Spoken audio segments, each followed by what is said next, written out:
Alright, ngokukhulu kuyithoba ukuhambelana nenhlonipho. Igama lami nginguSiyabonga ngiwakaMpungose. Ngiyacabanga ukuthi baningi kakhulu abantu abathathwe ilolu hlelo la esikhuluma khona sicishe sibe neview yomuntu othola ukuthi akazazi izinto, wazi ukuthi nje kuyavotwa, makuvotiwe kudliwa imali. So lezo zinto lezo ziyalekelela masoletha abantu abangabaholi basicacisele kwezinye izinto engicabanga ukuthi siyasala kuzona, kodwa ngikwazi ukunga-advertise le ndawo enhle kangaka esenamhlanje masibuka ukuthi kuyabantu sangena ngaphakathi siphatheke kahle. Mawungena eMpophomeni nendawo ibizwa ukuthi iZulu Pophomeni Tourism Experience okuyi-ZMTE esikuyona njengamanje la isenza khona lolu hlelo. I-office esisebenzisayo elaka Sigma, abanye babantu abaqikelelayo ukuthi ama-small businesses nawo ayakwazi ukuthi sebenza khona-ke namhlanje okwenza lolu hlelo luqhubeke. Njengoba kutshelile ukuthi igama lami nginguSiyabonga ngwaMpungose. Uhlelo bizwa ukuthi Know Your Leader. Ungakwazi ukuli-searcha lapha ku-YouTube ubhale ukuthi Mendros Production kuzobe sekuvela wona-ke amavidiyo akhona la.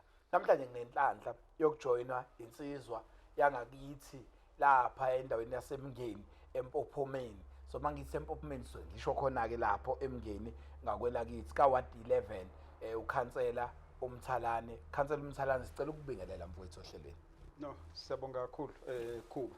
Sibingelele kuwena nabafethu abakusizayo, sibingelele nomphakathi nje siqale ngwaseMpophomeni Ward 11 and then bese siya kwase South Africa yonke ngoba siyazi ukuthi abalandeli bakho basabalela iSouth Africa yonke nangaphandle. So siyathokoza nje ukuthi sibingxenye yale program yakho namhlanje. Siyabonga kakhulu. Mfethu ngihlezi ngizobuza umuntu before kuqalisho ukuthi uvume kanjani ukuza lapha, because akubona indawo khona nje engeke ngimdalule ngathi yoba ithola invite ukuthi akaqhamuke kana wathi ngeke azalibhade lapho. So yini ekwenze wavuma ukuthi ube ingxenye lolu hlelo namhlanje?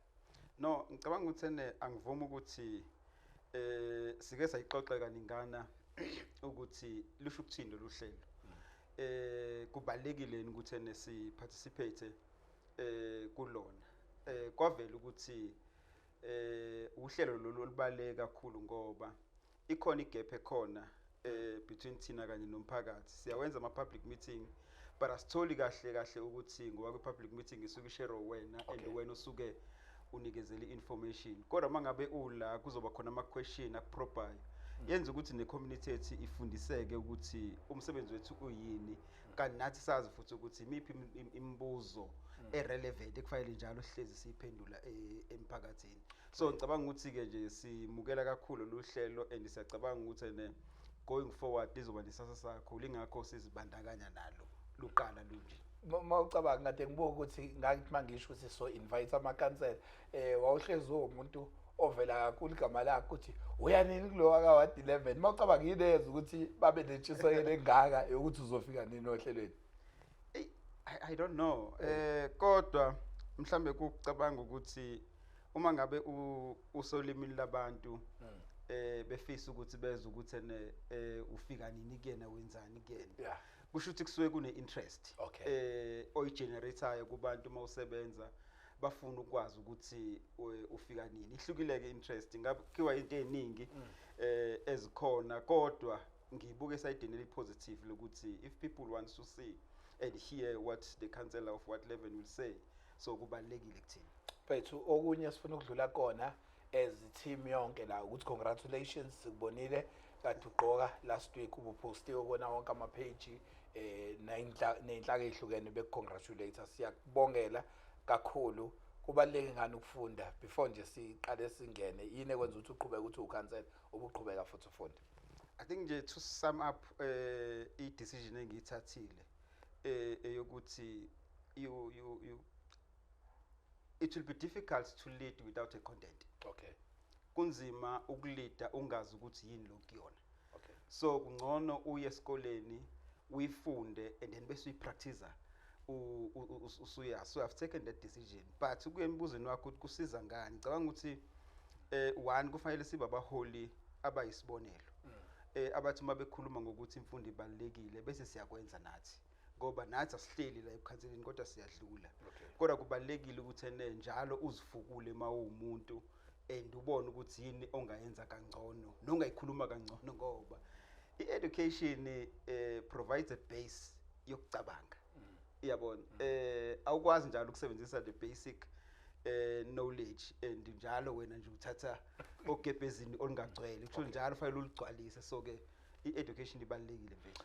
Alright, siyakubongela kakhulu. Njengamanje sifuna ukungena ubanthulani Mthalane and ufika kanjani la ekuthenini ungene kwezombusazwe ngoba iyona thina uhlangothi namhlanje ngicela sikulandele kona.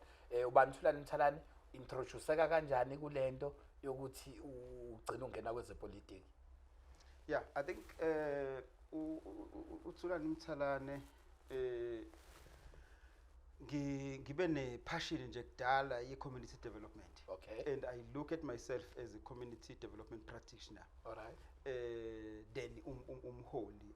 I'm more of ukusebenza nomphakathi. So history yami nje iqala ekutheni at a young age I volunteered myself ey'ntweni zomphakathi ngazibandakanya nje nento zomphakathi after ngibuya esikoleni. Of course angekho amathuba emsebenzi, then I engage with community development ezenzeleni where my life really started shaping. Okay. Yonke support engayithola khona ezenzeleni nokufunda khona ikona okwangenza ukuthi ekugcineni ngibe lo muntu engiyena. But secondly into engifunde kakhulu after ngingenile ukuthi noma engishapile sengiyona ke community development practitioner but ngifocuse kakhulu kwi process development and facilitation. Okay. Yabo ngiyakholelwa kakhulu ekutheni i-development kufanele noma i-development iyuchungechunge futhi i-development kufanele iphathwe abantu uqobo lwayo. Okay. Yabo. So ke uma ngingena ke kulezo ngcine ke sengibuka ukuthi yipi vehicle eSouth Africa esetshenziswayo ukuthi kuthuthukiswe imphakathi. Of course into ezombusazwe. Alright. You know, because abaholi abaningi nokuphathwa kweze kuphethwe ezombusazwe. Then ke sangena ke kwi-youth league sajoin i-youth league saseva sangena kuma structures amanye ngaphezulu up until ke abaholi bebona ukuthi nomphakathi kufanele ukuthi nebashiqoke singene emsebenzini wobukhansela.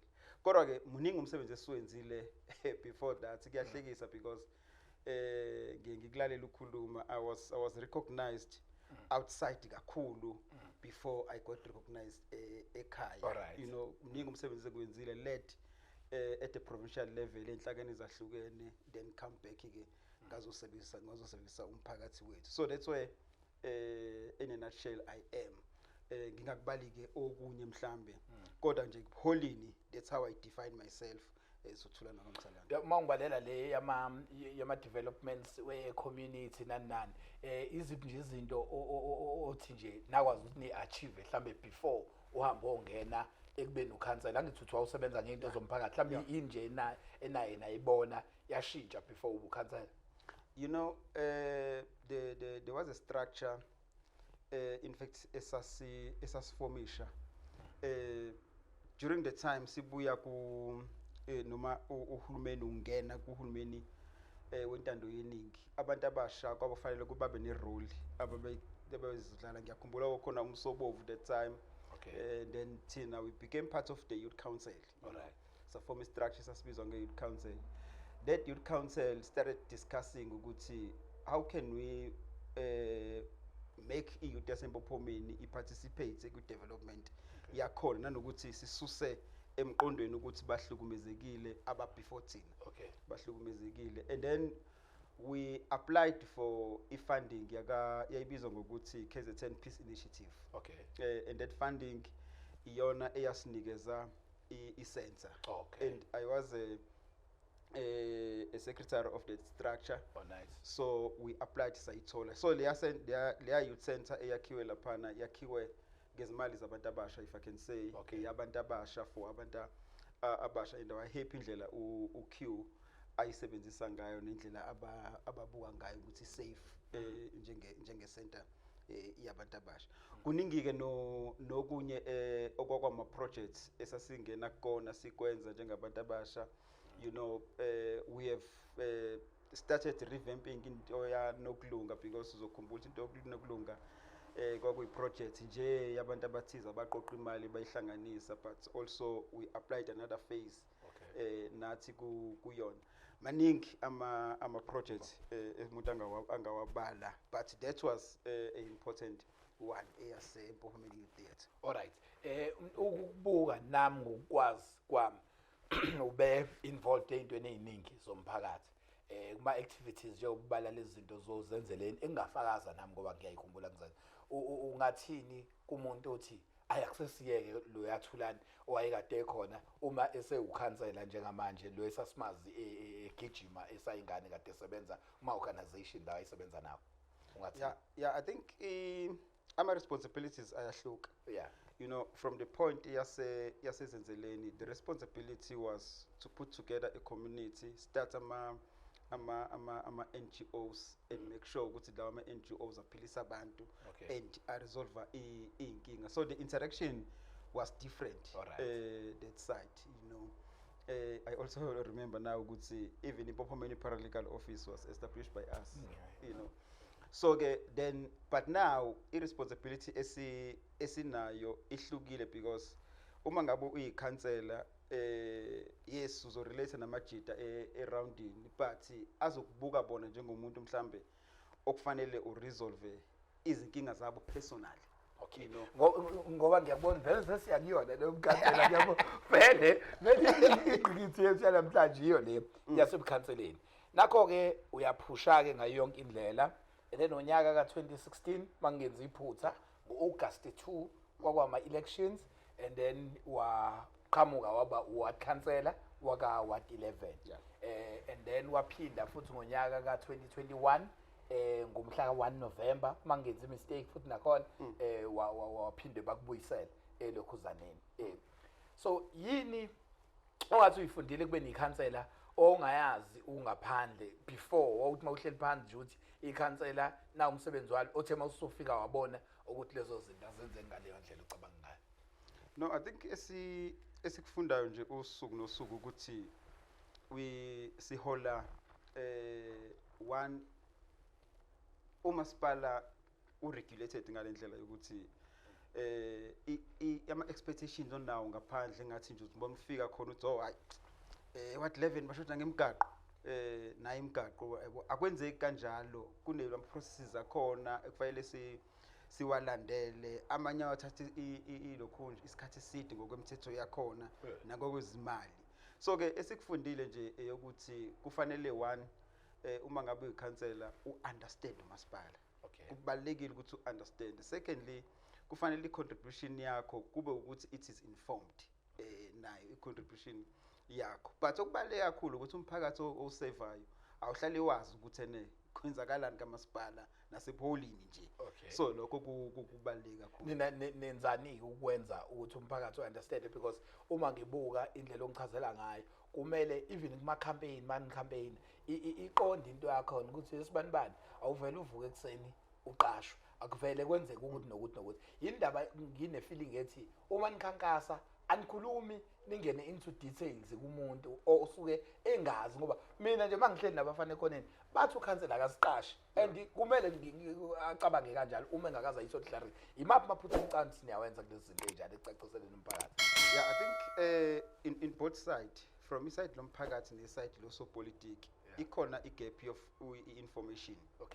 Understand one ukuthi sisuke senzani uma ngabe si campaign. Uma ngabe si campaign nje you take the word campaigning, I'm campaigning you ukuthi ukubone ku possible ukuthi uvotele mina. All right. Yabo. So ke so uma ngabe ngikucampaign ngeze ngithole nogoqo kodwa lapho kungenzeka because ukucampaigna uma sokubeka nje sibe honest kunezinto eziningi ezikuhlanganisayo, uyabona. But kufanele umphakathi ke ukwazi ukuthi ene kuloko kucampaigna understand ukuthi kusho ukuthini. Uyabona kuloko kucampaign. So ke nathi iphutha esilenzayo ukungabi kuma details. Yabona uma ngabe sithi si campaigna sithi umthalane uzoqasha abantu abakuyalinganisa, into engeke izenzeke le because councillor don't do that. But asike sithi nje umthalane uzoqasha abantu abawu100. Yabo.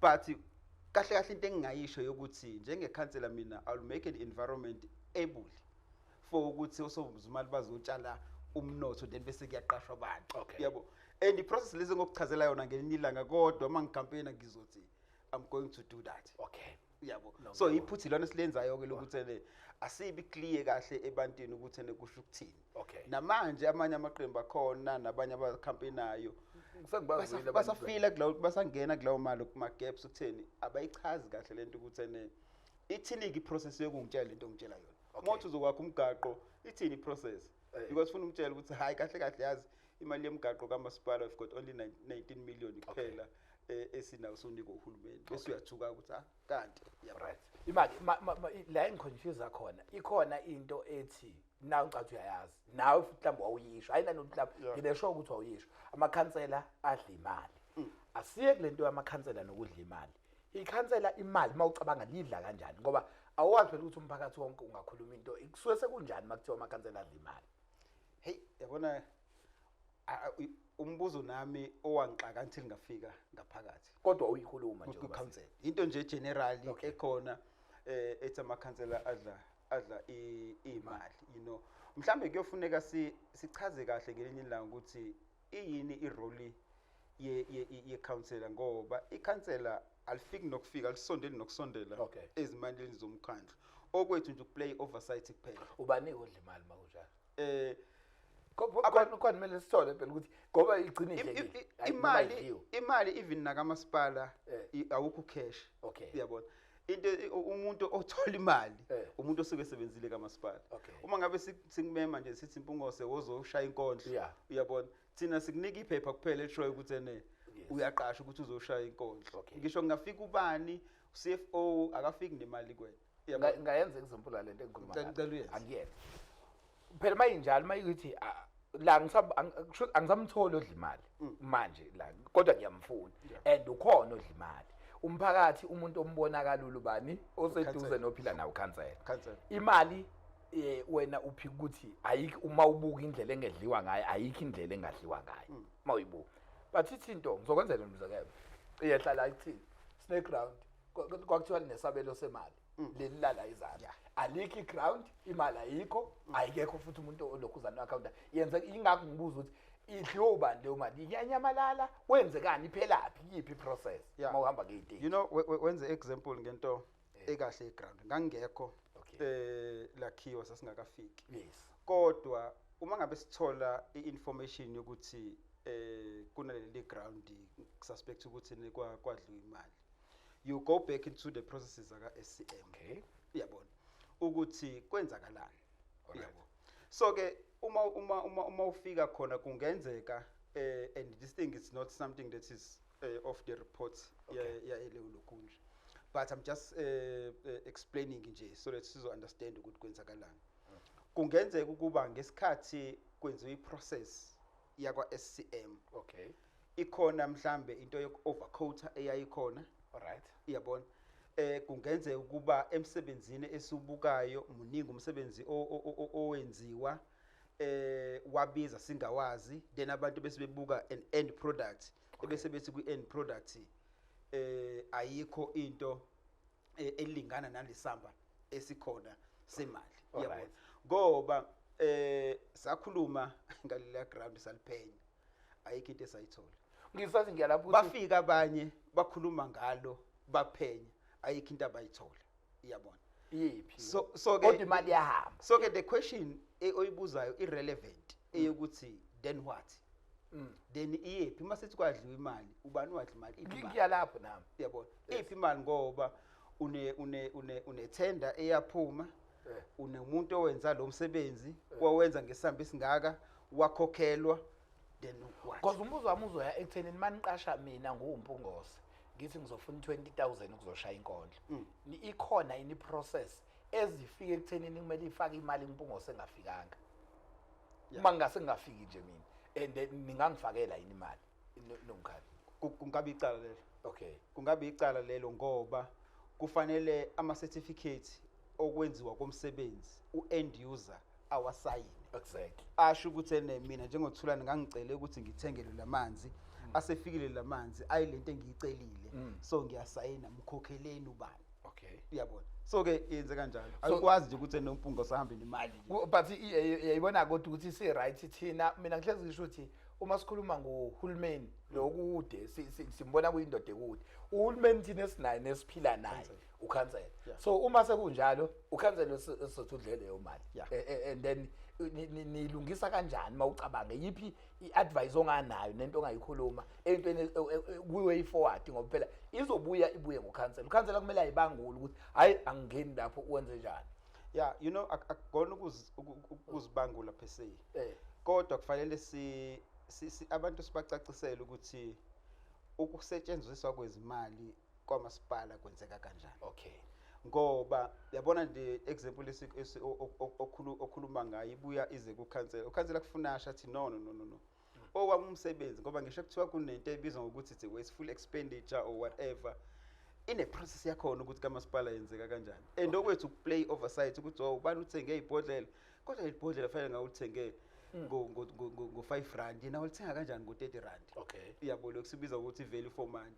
And then bese siyathatha kunekomiti elibizwa ukuthi MPEC sihambise ka-MPEC baphenye babuyisa ireport kuthina basho bathi hayi amakhotha awu3 atholakala they were only these people ababefuna ukuthi basidayisele lamanzi. Then ngoba iprocess iyavuma sathenga ngaleso sikhathi then sadlula ngoba nompungose uma simqasha ngo 20,000 usuke khona omunye ongayishaya inkondlo ngo 10,000. Sure. Kodwa ngoba sisuke sifuna umpungose neprocess siyiqonde kumpungose zikhona ke izinto ezimxhantele ezingena lapho. Okay. Siyabuya ke siza kuwena nakho uya electwa ewadini bethu bangaka abantu abahlomulile ngokuyibuka kwakho nje usho ukuthi mfethu bahlomulile not ukuthi sophosa amagama abantu yabo ngoba phela khona ukuzothi hawu kanti wasebenza lokho bangaka abantu abahlomulile bakhona abantu abahlomulile ekuphatheni kwakho usuka ku 2016 siza manje ngoba ku 2025. Bakhona and yabona into engiyenze ngelinye ilanga uma ngithola imibuzo efana njengalaleyo ewadini ngiye ngibakhumbuze nje ngoba imigaqo yasewadini ngikwazi nanokuyibala ngisho nje ngithi hayi yabona uma ubuka lapha kumgaqo ubheka ubani bahlomula nobani bahlomula kodwa into enkulu kusuke engasikona lokho. Okay. Yabo into enkulu kusuke ukuthi ngoba okwethu kuletha izidingo uma siletha izidingo sibheka ukuthi bangaka abantu abazohlomula kuleso sidingo. Yabona uma sakho umgaqo bangaka abantu abazohlomula kulo mgaqo asibheki kakhulu igama lomuntu njengobusho sibheka abantu. So ke uma ngiquantifya nje ngibuka ngiyabona ukuthi yes bakhona abantu abahlomulile abaningi ukhona umsebenzi omningi owenziwe kodwa ngoba umasipala awenzi amathuba emsebenzi apermanent kulama projects. Alright. So uthola ukuthi akubonakali kahle ngoba umuntu usuke engene manje for 3 months then phela project aphele. Okay. Yes. Kodwa siyakwazi ukubabala ukuthi bangaki siyakwazi ukubona impact futhi ukuthi ingakanani esiyenzile. Alright. Iyapi indaba yelokhuzana yini engenziwa mawubheka lento ya permanent because ibhlungu lento ukuthi ngisathi ngiyajabula ukuthi ngutholile lo 3 months sekuyaphela kanjalo kusuke sekwenze njani yipi indlela engenza ngayo. I think into ekufanele siyenze kakhulu ukuthi ngoba umsebenzi wethu njengoba masipala thina ukuthi si promote into ye local economic development so that kuzoba khona imisebenzi. Sure. Uyabona. So I think fanele sifocus lapho kakhulu ekutheni ayabe khona amafemu nama businesses azayo la ngaphakathi azoqasha abantu permanent. Alright. Kunokuthi singene kuma projects ama projects bethu by the name nje project ayohlezi time bound. Yabo ingafika i-water waste treatment lesinayo ihlale mhlambe yona 4 years kodwa igcina kosuku iyophela. Okay. Yabona kufike ukukhanda ugesi le kodwa nayo iyophela. Alright. Yabo kodwa kubalekile ukuthi umasipala sicabanga ukuthi akafocus kakhulu ekutheni alanda amafemu. Alright. Alanda osoma business bazo investor la then bese beqasha abantu. But manje ithola nizothi omunye ziyafika izinto esizibonayo ukuthi sizoqasheka kuzona mase seyifikile sibone sekusebenza abantu bangaphandle. Mhlambe the question yangaphandle kufuna ngelanga sichaza ukuthi ithini. Okay. Ngoba nawe uma ufika eThekwini oshaya inkondlo wangaphandle. Yeah. Yabo. Sayishaya mina. So ke kufanele sichaze ngoba iSouth Africa iyizwe elilodwa iKZN iprovince eyodwa umasipala owodwa. Okay. So ke angilinganise ngomasipala nje uma ukhipha ipost uthene ufuna umuntu ozobe receptionist. Okay. You know awusho ukuthi ene ufuna umuntu wakephi, ufuna umuntu nje ozomqasha. Kodwa back into amandi siyazi ukuthi ene kufanele iqasheke abantu bendawo because egcineni kosuku kunemibuzo ethi esizibekele yona kuma goals ethu ukuthi uma sithi sifukula abantu bendawo bangake esibafukulayo. So ke nalawo ama firms ke siwakhuthaza ukuthi ene a certain percentage akube yabantu bendawo kakhulu abantu abangekho skilled because aseke izizathu ukuthi ene uvula ifirm nje yama plangwe ebese uyoqasha abantu bangaphandle. Yabo. So ke izinto esimelene nazo ke lezo ukuthi no akufanele kube njalo kodwa where there are skills needed ila kufanele siphume ke siya khona kufanele abantu baqashwe endaweni zangakubo. Under your leadership mawubheka mingaki nje imigaqo eyakhiwe ku what level nothi nje angifika yayingekho ungikhiphe mina ngoba nginawo. Ohambe yayaphela interview ngawufaya umgaqo wasekhaya ungikhiphe nje mina ngoba nginawo. Mingakungwaqo nje ongathi hayi lo buyibhuqu before singena uma uyilinganisela mhlambe emngaki wani. No asikwazi ukuyilinganisela siyayazi. Okay. ukuthi mingaki. And indlela esenza ngayo sinema section awu4 ewadini. We rotate ama section njalo masenza imigaqo ukuthi masenzela ngenzansi senza ngenhla senza kephi. Okay. So bengibala nje kade ngenza enye report iyafika ekutheni sinemigaqo ewu8 esenzile. ewu8 esenzile. Asalani imina ulili ngalapha ubofiri ngale iphithi le section nje yethu lapha mhlawumbe ngichaze ukuthi uma ngabe senza imigaqo sibuka ini. One kunendlela esiprioritize ngayo. Okokuqala sibuka ukuthi umgaqo wenzani. Ngine crash mina ngineso uconnector obani umgaqo. Yabo. So ke siqala ngalemigaqo econnector ke ama section wonke. Uyabona siyenza. Uma ubheke ewadini yethu sesiqede yonke lo mgaqo. Econnector ama section yonke, you know. Uma singena senza imigaqo uyayisemagwabeni angenzansi siqedela sivala yonke isection yakhona. We move sayangenhle Korea savala nakhona. Yonke lemigaqo ehamba amatekisi sayiqeda. You know. Then you move into stage esilandelayo ukuthi okay imiphi ke eminye efana lo esho ukuthi inani enye ekufanele siyiconnect eyama business eyani siyiconnect lo mgaqo. Kodwa into esilawula kakhulu and ngiyafisa ukisho le ukuthi umphakathi uparticipate kuma IDP meeting esiwenzayo. Ula sihlela khona ukuthi kuphi okulandelayo kuphi esikwenzayo kuphi esifanele sikuprioritize. Yabo. So ke uma ngabe nje umphakathi wakumgaqa wona ungaboni kufanele uze kwi meeting iyabona kube inkinga. Kodwa ke ngiyafisa futhi ukusho ayileya esibili ukuthi noma usushilo umphakathi wamgaqa ukuthi ayidinga uma kunomgaqa esibona ukuthi yazi lo uflada izindlu. Indlela owakheke ngayo uma ungakhonkwa nestomota sakhona singalungiseki sizole njalo njengoba isimo sezulu siguquka kanje siba nabantu abacomplainayo ukuthi izindlu ziyalimala amanzi ayangena. So ukhonke lo mgaqo reprioritize. Iyabona ukuzulungise isimo kodwa le process yabantu akuseyi process kakhulu yakhansela abantu abasho ukuthi bafuna ini lapha. All right, 2016 to 2025 yini ezinye izinto ongangimentionela zona okwazi ukuyiachieve ewadini yakho uzosho ukuthi lokhu kwangekho sekukhona ngoba singenile kusuka 2016 kuza 2025? I think we did something great ewadini by building a multi-purpose center. You know, it's one of the kind. It's a project. In fact, that project wawukhona abantu abasha who said silapha eqhamukile kwisession esasenzile bathi abantu abasha no siyabona nekhanda imigaqo siyabona nenzani but anithinti thina ngqo ayikho into ethi sizoba nesizinda sethu la isokwazi khona ukuzikhulisa khona nathi. You know, also uzokhumbula ukuthi ogogo basewadini babengenayo indawo okuhlala behlala kaphayasi mnikazi uzokhumbula ukuthi kuningi nje othola ukuthi kwaku misplaced nathi masibamba imhlangano sasiye ekoleni njalo Ngisathi ngibuza lokho ukuthi lenzani manje nje.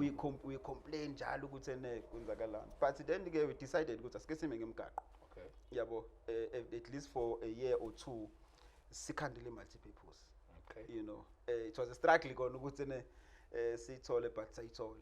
So njengamanje ngixolisa ukuphula usakhuluma multi-purpose nayekelani kuyiqeda iziqedelo uDeputy Mayor emazwini akhe awasho kwi-podcast yethu sinaye bese naye umnikazi mangimquota ukuthi bafike lezo zinto engaphelile multi-purpose bafike ngaphelile ne-stadium bafika singaphelile naniyekeleni kuyiqeda iziqedelo leadership ekhona. Akazi ukuthi ake ngikhulumela multi-purpose, angazi ukuthi uDeputy Shukthini mayesho njalo ngoba i-multi-purpose yavulwa u-MEC uHlomuka ngo-2020 if I'm not mistaken. Yeah. You know, so ke yayisiphelile, you can't call u-MEC wakakhokta ezovula, but wakonfirma nokuthi kunana ama-payments enzeka sekungene bona anziwe manje uqedela i-multi-purpose. You know, into yama-payment can vary the reason yakhona ukuthi kwenzakalani. Alright. You know, because kunento ebizwa nge-retention. Okay. Uma ngabe wenze ibhilidi leli waliqeda, siyakulinda sibone ukuthi alimali yini, aliwi yini, ebese sikunikeza i-payment yakho. Okay. Yabo, so asikwazi ukuthi ingakapheli leyo period ebese sikunika. Okay. But ke I don't think ukuthi lokho umnikazi mhlambe ngoba i-admin yashintsha. Sure. And mayishintsha i-admin akusho ukuthi ama-projects akade ekhona sekufanele ame yini. Iyabona, kufanele aqhubeke ngoba ugovernment uwodwa. Okay. Yabo, ingashintsha i-admin kodwa makusafanele kuqhutsheke ukuqedela i-project ukuthi izoqhubeka. Yabo, kungenzeka ukuthi siqale enye i-project kulo admin ekhona njengamanje iziphelele kwi-admin elandelayo. Uyabo, so there's no harm about that. Akusho ukuthi iqedele ubani iqala ubani, the project yabantu, i-project yahulumeni. Kodwa for a multi-purpose, no, I think ugejile, it was concluded by us, opened by the MEC, uHlomuka no Sokela, and I was there personally. Okay. Uma ngingachecka ke manje yiziphi inselelo enibhekana nazo namakhansela ocabanga ukuthi thina sizazi yazi ngizokwenzela la Mthalane mina ngibe uthola ukuthi uphethe uhlele ICC kungena ucingo eMpumalanga sadayisa apha amagwinya ngala emagwababeni, so nginento ethi ngiyamxolela ngoba i-understanding yakhe wazi ukuthi ngihlele endlini nje angenzi lutho, kodwa mawusuthi uyabheka athi omunye ngakubhalela i-message kwi-inbox wangangiphendula ngino 1.2 million wama-followers kwi-account, so ngi-expect ukuthi ngizobuya kanjani. Yiziphi ezinselelo ocabanga ukuthi uma ngingelona ikhansela njenganami ngoba nginazo nje izinto ukuthi ebayaga laba nani, yini ocabanga ukuthi thina siyazi asi-understand ukube nekhansela ekwenzakalela daily ezikhansela? Yeah, singaqedwe singakhulumanga nge-informal traders ngoba usukhuluma ngamagwinya. Okay. Because it has to do with amagwinya. Okay. Inselelo esinazo abaholi kakhulu eyokuthi one, abantu abaqashekile and bacabanga ukuthi isolution ikuthina.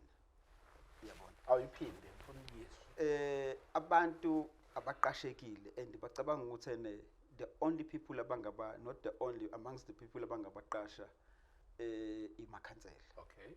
Sinengcindezi enkulu kakhulu eyokuthi and ila inkinga eqhamuka khona. Uyabona, mawungaya nje isangweni kaMthalane ngabo 5 uzobona kunabantu abaningi abafikayo abazothi ikhansela sinenkinga kanje. Okay. But enye esinayo eyobupha kwabantu. Alright. Abantu bayahlupheka. Abantu bayahlupheka and kufanele sibe nendlela zokuthi sibalekelele. Kodwa enkulu kakhulu siyabonga inkinga esinayo eyokuthi ungaphupha wenzeni imali emkhandlwini ayanele. Okay. Ayanele imali emkhandlwini ukuthi ungavuka namhlanje usulungisa imigaqo, ungavuka namhlanje usulungise ukuthi noma usutholela abantu amathuba omsebenzi akwanele. So ke yona inkinga ke esinayo kakhulu njengamakhansela ukuthi while abantu benama expectation kuthina, but uma ke wangena kamasipala wavula ama reports, i-reality kicks in ukuthi hayi kahle kahle I'm dealing with isimo esinje sikamasipala. Uyabona la imali zingekho khona singekwazi ukuthi sanelise abantu kakhulu, uyabona. So ke nanokuthi ke we expect a lot from ama council, we expect expect into enjani yakuchazele ukuthi nawe usokubuka ukuthi ayingeke kodwa ngeqhamuke kumina nje ngikhansela. Yabona ukuhleke kwesithi isikhathi uthola ukuthi kunabantu abazobudedengu nje, uyabona. Abebudedengu umuntu angawudlala umasingcwabisane, uyabona. Ebe enawo ama-means ukuthi angikhulumi ngabantu abahlwempu abanenkinga, khuluma ngabantu abanama means ukuthi bangakwenza lokho. Egcineni kosuku uma ngabe nesimo esivelayo, umuntu oqala azomcabanga ukhansela, yabo. Nami nginowami masingcwabisane wakamthalani and all this stuff, yabo. So ke ebese uthola ukuthi ingcindezi esinayo eyama expectation nokunye okuningi, uthola ukuthi even umuntu anganenkinga yokuthi nje ngiyakhumbula ungitshengisa ngelilanga i-WhatsApp, even umuntu efuna ukuya edolobheni engenayo imali akanqendi ukudlula kakhansela athi kansela nginento ukuthi achaze istory nawe uzobona ukuthi hayi kufanele ngampela, yabo. ebese uyalokho nje. So ke the expectations kuma khansela makhulu kakhulu, beyond into kahle esinikezelwe yona ewumsebenzi wethu ngokwe constitution. Njengabantu abasebenza ngomthetho, ngokomthetho namhlanje ngicela ngizochazeleka nezapha. Ngokomthetho ikhansela umsebenzi walo yini? Ukubani makathiwa yini umsebenzi wekhansela uzothiwa lutho umsebenzi walo. Asichaze kahle namhlanje nami ngizoke ngiphume ngifuna. Yeah, asichaze kahle le khona izobambeka and ngiyafisa ukuthi ngingathi yazi into engichazayo uma uzochaza leyo khansela uchazela long khansela elikhona ese-South Africa njengamanje ukuba yini umsebenzi wekhansela nje mfethu. Awu-6 ama task that are prominent, okay, emsebenzini wekhansela. Oqala ukuthi ikhansela liba i-representative yomphakathi. Sure. Oqala lokho singakubala ke kuningi ngaphansi kwakho ukuthi kwenzakalani. Okwesibili li-coordinator intuthuko yomphakathi in a form of an IDP wara singakubeka lokho ukuthi okwesibili. Okwesithathu kufanele li-engage umphakathi lokho esikubiza ngokuthi public participation. Okay. Libe umxhumanisi womphakathi nomasipala, yabona. Lenze ukuthi abantu bazi ukuthi kwenzakalani la kufanele baparticipate khona Okay. Yabona. Okwesi4 kufanele ikhansela lenze show ukuthi uma kuneyinkinga ze-service delivery nezani ziyasolveka. Okay. Yabona. Noma singesolveke manje kodwa kufanele libe nendlela yokuthi lenzani ikhansela. Omunye umsebenzi wekhansela kufanele play i-oversight emsebenzini wama-official. Okay. Yabo, that's number 6. Okay. Yabo. Number 5. Then okugcina ikhansela kufanele lenze sure ukuthi li-communicate the decisions of the municipality kumphakathi elusefayo. Yabo. Nama processes nje nakho kokwenzakalayo kufanele likulokhu nje. So ke those are 6 big tasks amakhansela anaso. Okay. Yeah. Nayike ukhansela esimthembile ukuthi uzokwazi ukuthi siparticipate somphakathi ozosilekelela. Uthulani kunento eyenzekayo mfethu na uzongifakazela. Nanti itoho liyavela lincane. Lo esimthembile ukuthi angithi uphinda abudlebe lwethu somphakathi ukuthi awunakho engathi iyavela ithuba. Nikwenza kanjani lokho ukuthi umthalani kube nohlobo labantu ababodwa abazokwazi ukuthi ke nje ngoba kuzuthulani lento ezukhansela for sure lento sekuyasibanibani niyenza kanjani ukwazi ukubalansisa uthola umuntu weda wayivotela elinye iqembu noma uyasazi simo sakho ukuthi kulokhu wena sengikhulumela nje ngawo wenza kanjani ewadini ukuthi ukwazi ukubalansisa lesimo ungagcina uba bias ukhethe abantu ababangani bakho nabantu abaziyo. You know, mina indlela engenza ngayo engicabanga ukuthi sofa iyasebenza eyokuthi kune structure ewadini esibizwa ngo-operation sukuma sakhe. Okay. Ebese kunabantu abangathathi intweni, uyabo. So ke labo bantu labo njalo mangihlala labantu banginika lama issues and abantu abaningi baqhamuka lapho. Okay. siye singababheki ukuthi ene bawo bani kwenzakalani so sibheki issue njengoba sifuna uku-intervene kuleyo issue ukuthi masingathi la engalekeleleka la yabona sezingeke sahamba sayifaka ke kumasipala nale process ngoba yabona khona into ekuthiwa indigent kamasipala sicabanga manje ukuthi asisabalalise i-indigent ifake nosukuma sakhe umuntu maye ku-indigent kufanele mangabe sinamathuba siqale ngayo ngoba into isukutshela ukuthi uyahlupheka yabona inaleyo into leyo so ke kuyenzeka ke ukuthi angifuni ukuthi ene ngishaye ngathi akwenzeki lokho okhuluma ngakho kuyenzeka uthola ukuthi ke abantu abathola this information abantu ababodwa yabo yenziwa yini leyo into yenziwa ukuthi i-participation yabantu ingakanani ezintweni nami ngisase umuntu omusha because ngangisesenza ezizinto zasidilikela kuthina even yabona and all the stuff then they'll say izinto zirevolve kubantu ababodwa yabo nawe njengamanje ngiyacabanga ukuthi ne-team yakho nje seniseyintweni mina ichemile vele yabona mina ngivumela ubala izinto ziwela khona la kuparticipate khona la kunemhlangano khona then bazizwa abantu ukuthi ukansela ukukhuluma ngokuthi kuzovulwa into ukuthi ake ngisondele khona ake ngenze ukuthi ngizicijele ukuthi ngibe right kodwa ngiyangihleke ngithi yabona ka what 11 and ungangivusa ngisho ngilele ngiyokutshela ukuthi ene uma ngisuka emagomeni ngenzansi obani bahlumulile nginyuke ngiye ngenhla obani bahlumulile ngenhlanhla yami ngaba newadi encane esondele kakhulu so ngiyakwazi nje ukuyiqeda ngisho ukuthi ene obani and bese ngiyakubuza ukuthi ene ungabe umngane nami lo ungabe ubani lo ungabe ubani lo yabona alright iwadi yakho konje ukungikhumbuza icover Zamthule iqala nje la iqhamukile ithatha ama subsidy ihambe ngophathi road inyuka izifike le phezulu ka Shevuli iround iKorea yonke iphindi yo rounda umjondori ukuhlukanise phakathi so uthatha kuphi wena ngithatha mina lo ngenhla then bese kuthi lo ngenzansi waka wa 10 ebese uyehla ibuya izohlangana iqhamukile futhi again so ngifuna ukuchecka kulezi inselelo zento yama drugs because ngiyabona adlangile more especially eKorea okuyiwadi yakho yini plan onayo nosuke wayenza ekuthenini leya genge sinayo lapha ko Korea ilokhu zathi noma ithinti leyo no iyangithinta kakhulu leyo that's why multi-purpose center sine skill center we got funded by UDMR Department of Mineral and Resources and isakhanda i-skill center as an extension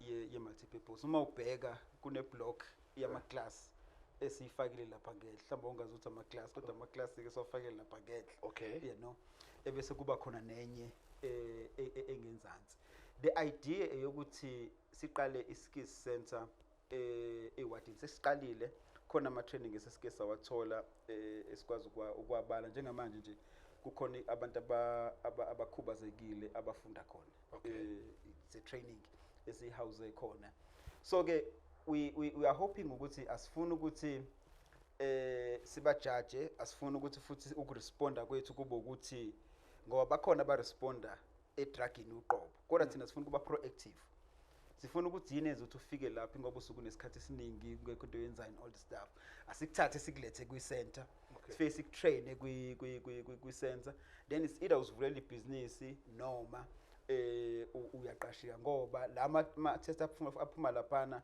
we are working nenye i-company yaseThekwini i-academy sifuna kube ama-trade accredited azokwazi ukuthi asize abantu abasha iseyinde yona indlela kodwa the center is there izodila nje nalento okukhuluma ngayo ukuthi how do we make sure ukuthi abantu abasha bayasebenza alright phinde sibe nale challenge ekhona kulezi kukhulunywa ngayo ukuthi abantu abazothola imisebenzi abantu aba-over 35 kodwa manje bayakhala nabo labantu aba-over 35 futhi sikhona thini plan kubantu aba-35 yaphezulu ewadini yakho nayo I don't think ukuthi no mhlawumbe ngithi ewadini into esicabangayo uma kuqala unyaka lo sikona siye sahlangana nawo wonke ama sectors asiwadini analyzing ukuthi kwenzakalani and savumelana ngama program artists into esenza ke ewadini enzuthane mhlambe si move fast ukuthi njalo maqala unyaka siba ne strategy plan sewadi we sit down and we strategize ukuthi sohamba kanjani unyaka wonke so ke akhona ama program athinta abantu abadala aba over 30 35 abayenzayo ukuthi ke bayahlupha lawo bantu ngoba uma usukule age usufuna into ewala yeah usufuna into ezokusiza manje ngoba isuke siyinde kakhulu inhlupheko okusuphile kuyona you know so ke we are trying ukuthi ke nabo siba integrate akhona ama program abo and nemisebenzi eminingi iyama projects ithinta abantu abadala ithinta kakhulu abantu abasha so uma ngabheka ama projects esinawo abantu esibaqashile kuwona currently bakhona abantu abadala kune issue ekhalisa abantu issue yagesi thinda bagesi abantu bethu bayakhala bethu bathi hayi no abantu kuke ngabona kuphuma nje igubhu abanye bayakhishelwa ithinto neplan yagesi akenze kwene wadini yakho ukuthi abantu bacishela ugesi badluntulelwe igubhu no mhlambe kufanele umphakathi urecognize kuqala nathi si recognize ukuthi malini imali esilahlekela ngogesi yeah we are losing 70 million ngonyaka ngogesi ngoba ugesi awuthengwa kanti thina siyawuthenga ka Eskom bathi asisebenzi bathi abantu asisebenzi then to jump into that sinyuse even indigent yethu njengamanje isisukile ku 5000 isiku 7500 so uma uhola ngephansi kwa 7500 usuyakwazi ukuthi ungene kwi-indigent kube khona izaphulelo ozitholayo kodwa sivumelene siyabonga ukuthi indlela esenza ngayo kufanele mhlambe sibe smart manje kuyona and si tone it down kancane uqinisile eqaleni sike sawenza ama disconnection amaningi abantu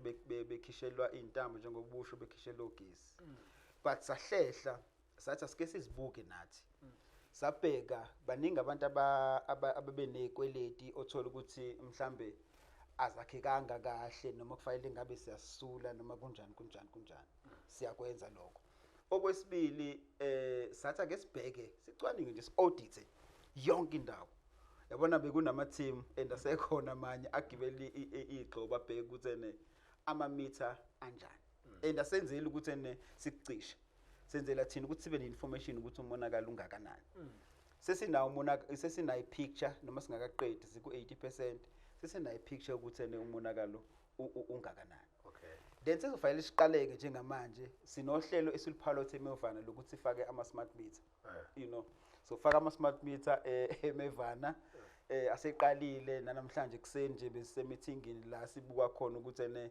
silibona kanjani i-smart meter sibona kanjani ukuthi kwenzakalani ngalesa smart meter lesiyana and then ke sokuqala ke sikhuthaze ke iculture ukuthi akukhokhwe kulabo bakwazi ukuthi bakhokhe laba bafanele baxhaswe uhulumeni kufanele baxhaswe uhulumeni bengisho nje emhlanganweni womphakathi ngithi ekade nginawo ngesonto ngithi ngifisa engakuthiwa the majority yasewadini ngoba ngiyazi ukuthi ngilida iwadini abantu abahlwempu aba-register ku-indigent isiza into eziningi even they refuse awikhokhi even ama-rates awakhokhi uma ngabe ku-indigent yabo so into ebalekile then now sesifaka manje amathuba ukuthi kufanele amathuba abheka abantu be-indigent so ke mkhulu umsebenzi wagesi mkhulu kakhulu and nathi uhulumeni ophezulu uyasigijimisa ngemali esingakwazi ukuyikoleka nemali lahlekayo nathi kufanele si-respond small businesses kulabo abancane osomabhizinisi abayizamelayo njenganathi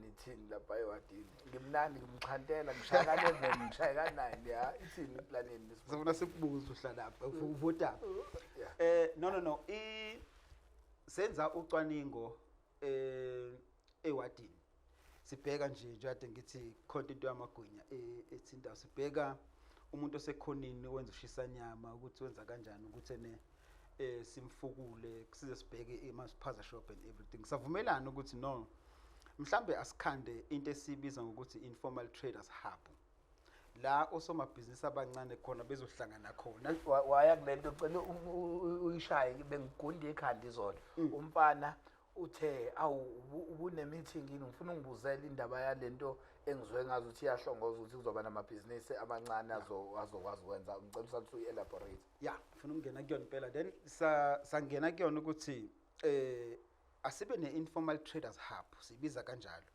So-ke lapha emhlangeni enzansi uzokhumbula ukuthi umhlangeni une-history yokuthi kwakune-rank iqala kuphithizela nje lapha, so we want to bring that vibe laphana kodwa bese sikhandela labe kunepost khona. Yes, labe kunepost khona bese sikhandela imali, ikhandela osomabhizinisi abancane imali. So-ke we have identified amabhizinisi ngicathi awu-11 ama-sectors awu-11 esowa-incubator khona, esowafaka khona ebese kulama content esimanje manje because sifuna nje kube the township vibe yabona othi mawungenile uzokwenza ikhanda kuyadusha kunti ikhanda kodwa imoto yakhe iyagezwa laphana mawuqeda lapho uyakwazi ukuthi ungene laphana kwi-coffee shop ubambe i-laptop yakho wenza umsebenzi wakho ubuthola itiye yabona ngala umemu unakulindile wenza ikhanda bamenza ikhanda. Sifisa ukuthi nje ile ndawo ibe indawo. So-ke izophendula lo mbuzo ukuthi sibafukula kanjani osomabhizinisi ngoba uma ngabe sesim-incubatile sesibona ukuthi hayi usenza imali manje ekufanele ngabe uyaphuma la then siyamkhipha simfunela enye indawo edolobheni noma kephi aqhubeke then sifake abanye. So-ke sifisa ukuthi kube i-circle kodwa on top of that bazorenta bazokwenza njani? Yeah, bazorenta but it will be a minimum rent into engekho uyabo senzela ukuthi kube ne-commitment yabo ukuthi ngiyafuna ngempela yabo it's something efana and senze umthetho ukuthi iyafana nomama usidayisela erank imali yakhona izoba yilo permit number imali ayizoba into enkulu. So-ke we'll do that ebese ke njalo ke ngekota osomabhizinisi nje endaweni siye sibanikeze ngohlelo lamasipala no-ATIA sibanikeze izinto zokusebenza. Njalo nje siyawenza lokho again nomakhelwane wakho omunye ngisanda ukubona ehlomula ehlomula kuyona. So-ke bayahlomula nje njalo ngekota siba nesamba sabantu esibanikezayo siphinde ngekota sibheka abanye siphinde ngekota sibheka abanye siyabalandela futhi lezi zinto ziyasebenza ngoba senzele ukuthi abakhule ngalezi zinto. Ngiyabonga siyangasemaphethelweni ohlelo lethu engilibonayo liyahamba but ngifuna ukuchecka kunenkolelo kunento ethi amakhansela aphakeme amakhansela wathi into indaba niphakame manje amakhansela ngizokubuza lo mbuzo kuqala niphakamelani indaba niphakamela abantu abanikhethile mana amakhansela impakamo yani kuyini ukwehla angiyazi leyo notion ukuthi iphuma kephi ngoba yabona sikhulele roundini ngikhulele roundini you know ayikho enye impilo engiyaziyo ngaphandle kweyase roundini yabo nami owamumuzi use roundini. So uma ngabe ngisuka kwami ngekhaya I walk ngekhaya ngiyabona ngisemgaqweni yabona mayivuma ngibona amajita ehleli ekhoneni ngiyapaka ngwagrade ngihlale nawo amajita leso sikhathi esincane but yazi into ehluka esenza ukuthi kube nalowo notion enkulu yokuthi uma ngabe usuku lo msebenzi you get committed kakhulu then abese umuntu expect ukuthi uma uqhamuka nje ethi ekumisa then uzoma ebese uyakhuluma na umnika isikhathi kanti ngaleso sikhathi uphume vele endlini usuqinekile ukuthi nginomhlangano ngo10 sekufanele ngifike kulo mhlangano yabo.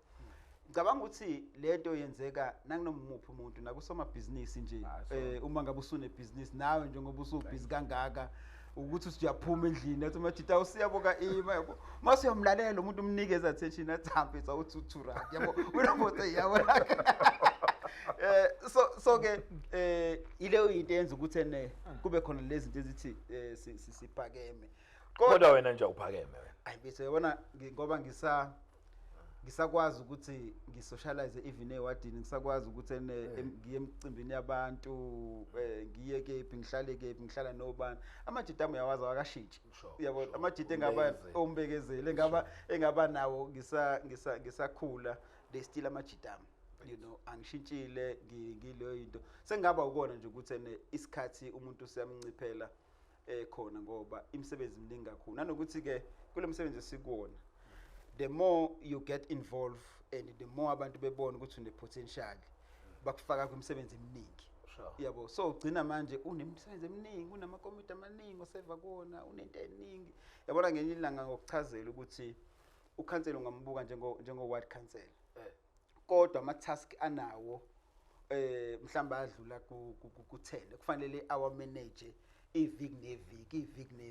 Yabo, so thina-ke siphinde sibe kwi-ESCO, you know, you've got added tasks okufanele ube nawo, so mningi kakhulu umsebenzi. Omunye uyakususa-ke kubantu lo msebenzi ukuse kamasipala kakhulu ngoba kusuke kufanele ubheke usondele kakhulu ekusebenzeni kwamasipala. Kodwa-ke angiyazi kahle le yokuphakama.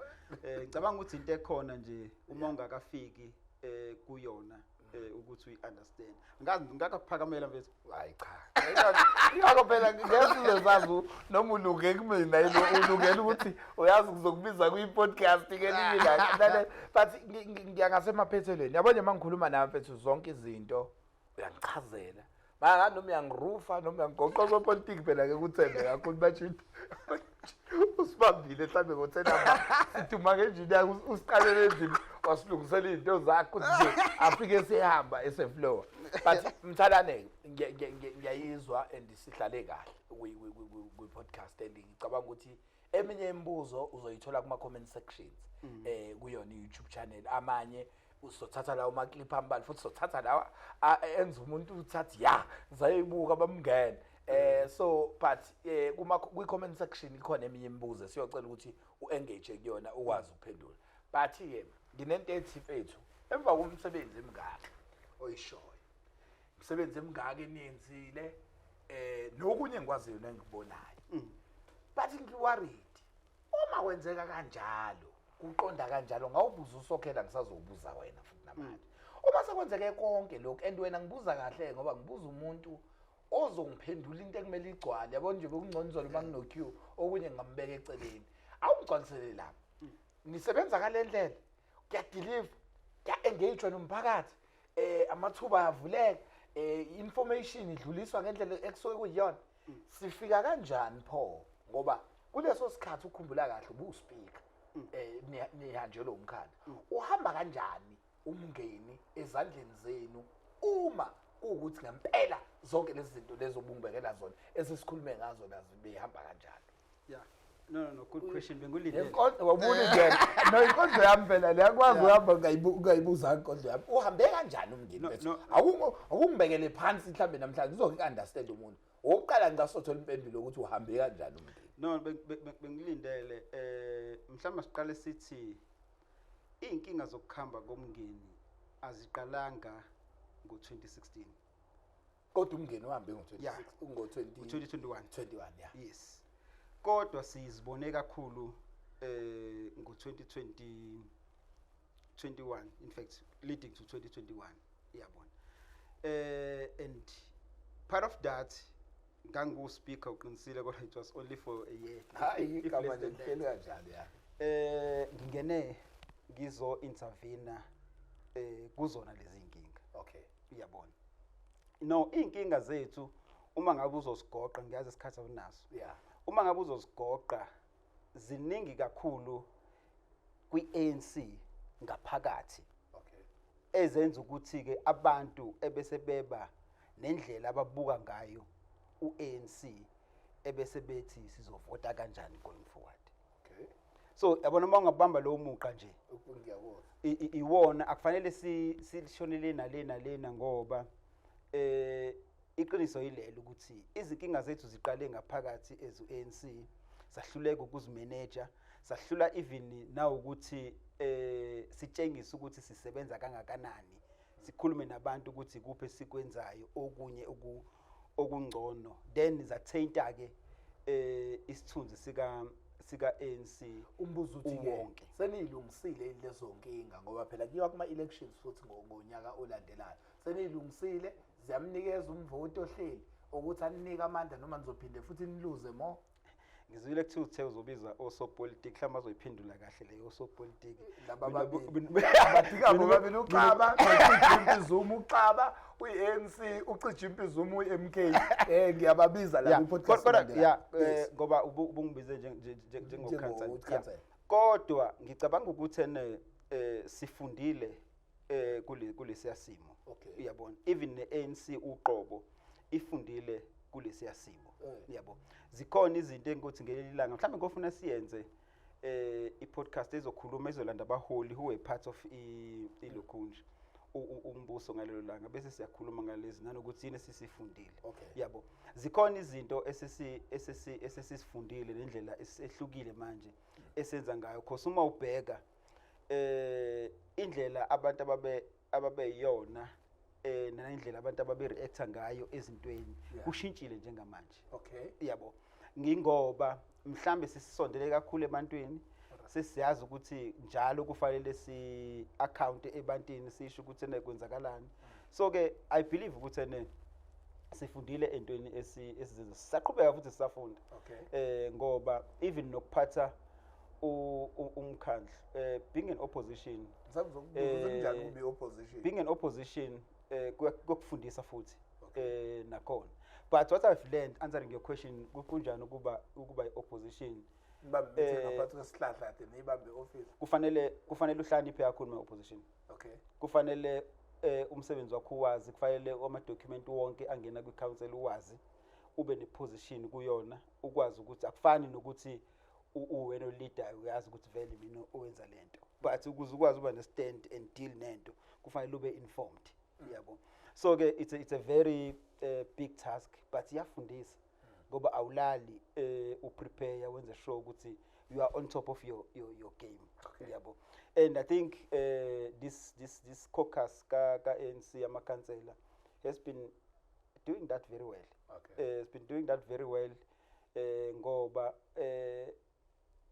being an opposition is not about ukumemeza it's not about ukuphumela eminyango usho ukuthi angimfuni kangakanani ubani and all the stuff it's about ukubuka into la ebhukweni and uphendule kuyona lento la ebhukweni and ke akuyona ke ipolitiki ke yabantu besilogeni labo nxakanxaka yabo ipolitiki le yama critical thinkers people who can read people who can understand the content yabo and engage on the content so kubalekile yabo Ngiyabonga kakhulu ebesinaye ukhansela ka 11 uThulani Mthalane kubantu bonke ababekade bethi bayamfuna sikulandelile kulolu hlelo sakubekela yena la wayizwela yena eyikhulumela kuyena mfethu siyabonga kakhulu mina I won't lie to you kuningi kakhulu engikufundile ekutheni sikhulume and ngiyacabanga ukuthi kuyayiphendulela i-outcome eseroundini nangembuzo ekhona ngizoba landi usopolitiki okwamanje bekusamlande egqoka isigqoko sokuba ukhansela nokuphinda bumholi endaweni siyabonga kakhulu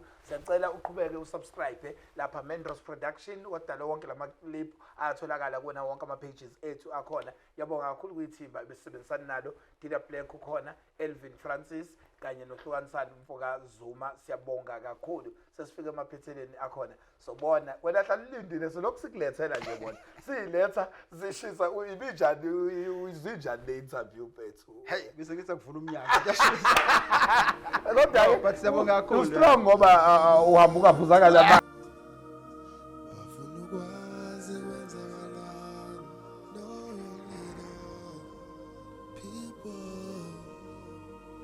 you know